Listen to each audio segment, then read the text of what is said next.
Assalamu alaikum. Hello learners, welcome to my another video. Let's begin connectors or linking words.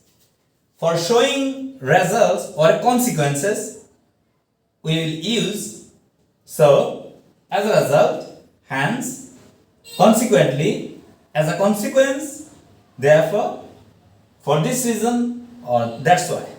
Okay there? Let's see some examples.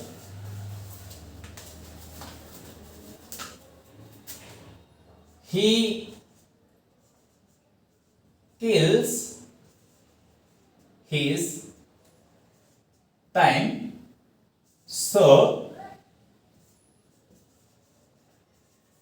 therefore, okay, he will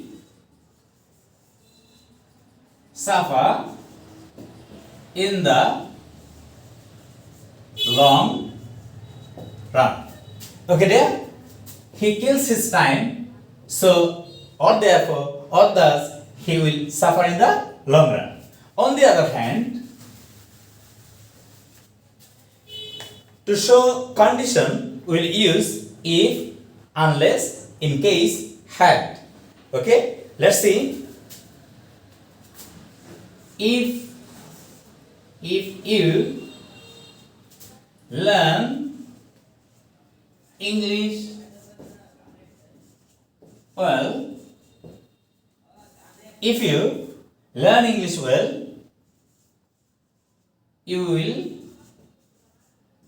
get a suitable